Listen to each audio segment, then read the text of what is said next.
Hey guys, welcome to another Agatha Christie mystery solving attempt, I guess. I've been doing this every month throughout 2022 and it's been fun. I am not very successful in my sleuthing abilities, but I'm loving it. So this month I am trying to solve Agatha Christie's The Secret Adversary. This is the first book in the Tommy and Tuppence series. I've been going all over the place. I started by going all over the place in the Poirot and Miss Marple series. But here with Tommy and Tuppence, you kind of need to do this in order. So that's my plan. I, to my knowledge, have not read the back of this book. I don't know what it's about. I've read one short story. I think it was just one. With Tommy and Tuppence. But that's it. I believe that was in the Midwinter Murders book. Or, yeah, I believe that's where I read it. And so I'm excited to get going on this one. My plan is just to update over the next few days as I go about reading this, share what I'm thinking. Once again, I'm pulling out my big whiteboard. There will be a longer cut, pretty much a fairly unedited cut of more of my thoughts and feelings and suspicions over on Patreon. So if you want to get more of a deep dive, or you feel like I kind of skipped parts in this video, head over to Patreon. I share a lot more there and I'm curious to see if I can solve this. Like I say every time, it's fun to like be able to solve a book, but I actually prefer to not be able to solve it because I love that, like, oh, I didn't see that coming, or yeah, there was clues, but I like missed that. I love that part of it. So we'll see how this one goes. I'm gonna start reading it now.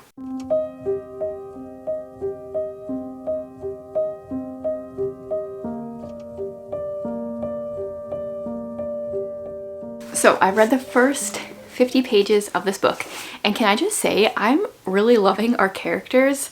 I just got in a sample of an Agatha Christie book stack shirt that I was working on during my last reading vlog. It just came in the mail yesterday. I always like to order one for myself first to kind of figure things out. I think there's a few tweaks I'm going to make before it goes up in the shop, but it may be up by the time this video goes live or shortly after. Yes, so I don't think I would like our main characters, Tommy and Tuppence, in everyday life, but I really enjoy reading about them. And I tabbed so many things. This is so weird for an Agatha Christie book. Let's see if you can see. There's so many tabs here. There's like so many parts where I was like chuckling to myself, and it didn't feel like an Agatha Christie because normally it's like a murder mystery trying to figure out solving the stuff. It's not usually funny, but man, I was cracking up. Okay, so it starts out, oh, there is a introduction to Tommy and Tuppence in my edition. I decided not to read that. I do plan on coming back at the end and reading it, but sometimes I feel like those kind of things give too many spoilers, so I'll come back. I did read the prologue. So how it starts is May 7th, 1915. There's a boat that's been struck by 2 torpedoes. This man gives a package to this young woman.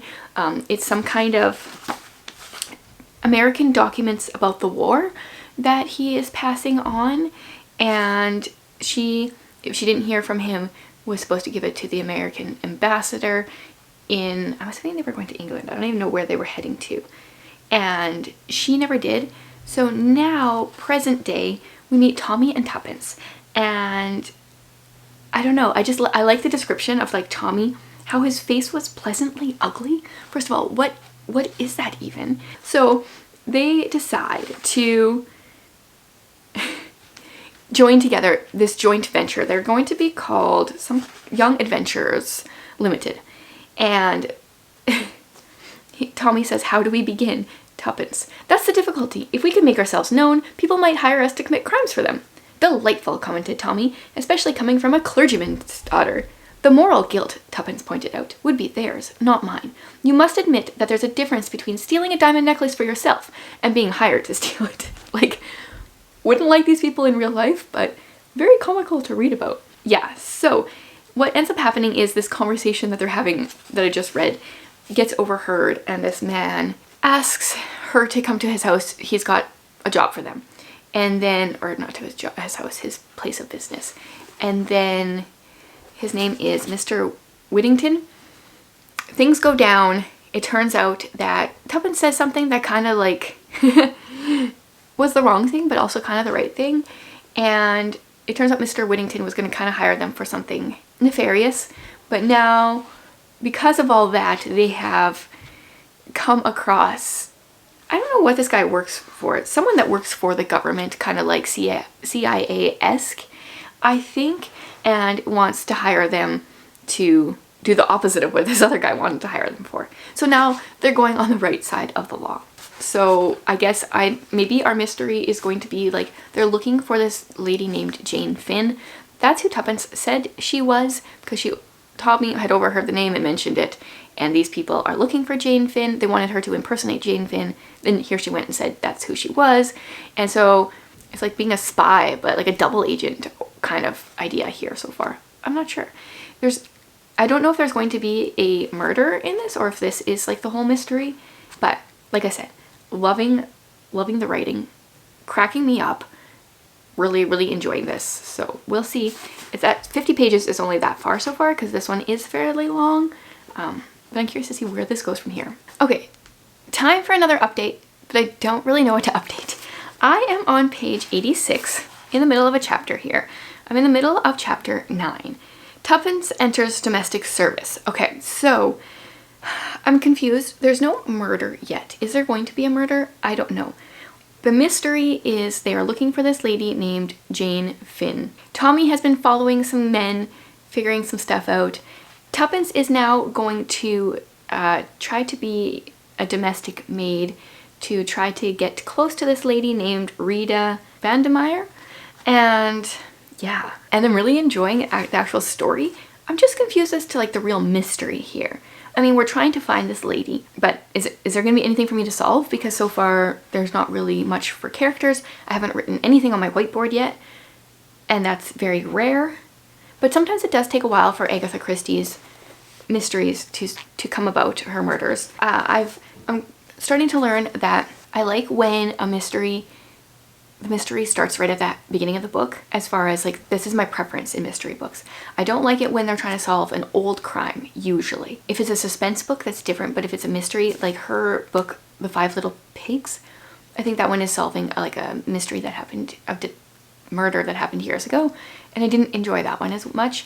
And then some of them just take forever to get going, and I like it when we kind of like just hop in and we're hit the ground running. I guess I'll keep going, and once there is a murder or a actual mystery, then we'll chat more. I think I'm at the part now where somebody is going to die. So I wanted to check in. Why am I always in the middle of a chapter? I just started chapter 13, which is called The Vigil. So Tuppence decided to trust this man. This man told her kind of to get out of this situation, thinking she's just a maid for this Mrs. Vandemeyer. He told her to kind of get out of there because it's not really a safe place. Very discreetly though. So she decided to go to him because I think he is a lawyer, and tell him the story of what's going on. She hasn't heard from Tommy in days. He started tailing this guy. She hasn't heard from him. So she comes and tells this guy the story. She's also brings along Julius. He is Jane Finn's first cousin. Something suspicious is going on, but we'll talk about that right away. So what happens is Tuppence tells the story. She goes back to her place of employment and finds out that Mrs. Vandemeyer is packing her bag, and she is fleeing because someone knows something. She knows that Jane is Tuppence is a spy and something. And so she kind of like, she wants to put Tuppence to sleep. She wants to give her something to drink that will put her to sleep. And Tuppence kind of overpowers her and turns the gun on her. And then what happens is Mrs. Vandemeyer is kind of going to tell her what's going on, because there's this elusive man named Mr. Brown. He doesn't really have any distinguishing characteristics. He's a very nondescript kind of guy, but he's the guy running this operation that's going on in this book. And Mrs. Vandemeyer tells Tuppence, even the walls might have ears. She's really worried here. And then with a shriek of terror, she sprang to her feet, her outstretched hand pointing over Tuppence's head. Then she swayed to the ground in a dead faint. Tuppence looked around, and there's Sir James, who is the lawyer, and Julius, who is Jane's cousin, and she is frightened. She's sleeping, but Tuppence catches her kind of like peeking. This is really weird, but also very, not just like peeking, but like very frightful. So I feel like maybe James or Julius are actually Mr. Brown. James, Tuppence approached. Julius, also she approached, was supposed to be like the first cousin, I think, and he's really rich. So something fishy is going on. I feel like Mrs. Vandermeyer is going to die, but they're trying to do a vigil, be with her through the night so she doesn't escape and no one kills her. But I feel like someone's gonna die here, so I wanted to check in. I still don't feel like I have anything to write down on a whiteboard because a lot of the people we do know, like there's, well, we don't really know, that we've talked about, even Mr. Witt, whatever his name is, that is possibly a alias, so they're not even real names. So I'm kind of confused. I'm not quite halfway. I'm 134 pages out of 320. Yeah, so curious. It's weird because normally I'm like writing things on the whiteboard by now, writing down names, and I don't feel like I have anything to write down. So I wanted to share because I feel like someone's gonna die. I wanted to quickly share, and then I'll see what happens.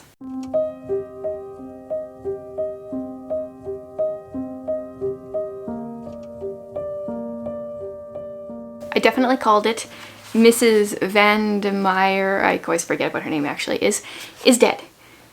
So I tabbed lots of things that I want to talk about here. I'm still confused with Julius and James. Something's going on there for sure. James, no, okay. Oh, why do they both start with J? Julius is very rich. I think he's like, why is his voice so crooked? I don't know, he's very rich. So my suspicions here, something was going on. Mrs. Vandermeyer knew something and she did end up dead. She took too much of the sleeping draught that she had been using, that she was going to give a little bit to Tuppence to make her sleep, but she like ended up drinking a lot of the bottle. So someone probably did this to her, I'm assuming. So at this point, I feel like it was either James or Julius that killed her. Honestly, if this wasn't a series, I would think it was Tuppence. I would think that we had a like unreliable narrator going on here, and I would think it was her. But because it's a series, I'm gonna go ahead and assume it's not Tuppence. So then there was a safe, and Tuppence says, it's for jewelry, I believe, but there might be something else in it. The key was in the lock, and Julius swung open the door and searched inside. He was some time over the task. Well, said Tuppence impatiently. There was a pause before Julius answered. Then he withdrew his head and shut the door. Nothing, he said. So that's suspicious. I think there actually was something. So Tommy is still missing. The next chapter is unfortunately called Further Adventures of Tommy. And so I'm assuming we're going to switch to his perspective and see where he's been the last few days. I am curious, are you guys the kind of people that like chapter titles, or do you not? For me, I feel like they're too spoilery usually. I don't like titles in chapters. We do have a murder. I'm assuming, I'm leaning towards Julius. I can't get these guys straight. I'm assuming he's maybe lying about being a first cousin, and he might actually be Mr. Brown, because Mr. Brown would have a ton of money, but I don't know. So I wanted to pop in and update that before I continued on with the Further Adventures of Tommy, because I'm assuming some of this stuff will come to light and I'll have more to share after I read a little bit more. So I'm very confused by this story, but actually quite enjoying it.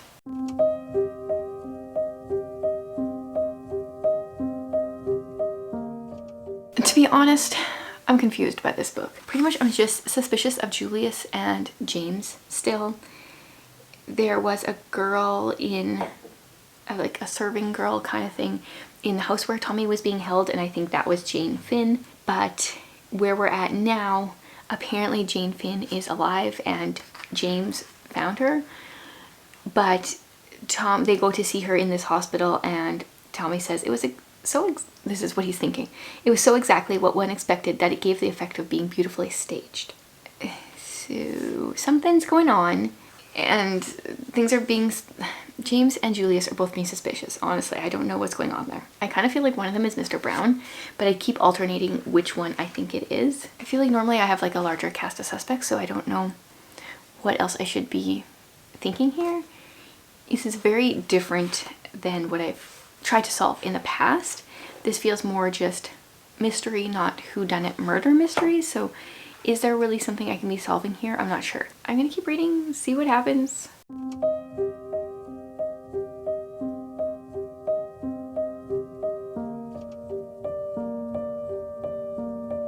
Tommy just went into Julius's room and saw that Julius has a picture of Annette, who is the girl that was the maid in the house that he was being held captive in.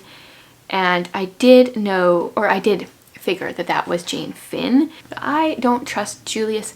I don't trust James. The person that was playing Jane Finn at this hospital that they just went to, Julius just recognized as the nurse that he saw at this convent that was talking to Mr. Witt, whatever. So then that makes me think that Julius must be innocent. But he's got all this money. He's an American. He's got all this money. I can see it being him. But then, so I'm assuming it's not Julius, so then it's James? And there's been a few things, suspicious things with James as well. I don't know. So James is now telling the story here. I have like 20 pages left still. So Julius, the real Julius, was actually killed in New York, and this man, Mr. Brown, has impersonated Julius, and Tommy was onto this before anyone else apparently.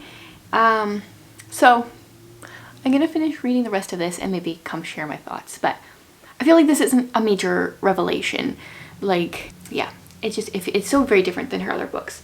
Not that it's bad, it's just, it doesn't really work for like trying to solve it, because I feel like we only had 2 suspects. And I mean, I guess I didn't know for the longest time which one it really was. I kind of like kept flipping back and forth, but anyway, I'll finish reading this and then I'll share my final thoughts. The stuff ended up coming up last night in the form of kids being sick. So I never got to finish reading like the last 30 pages of this. So I'm gonna do that now and see what else comes out here.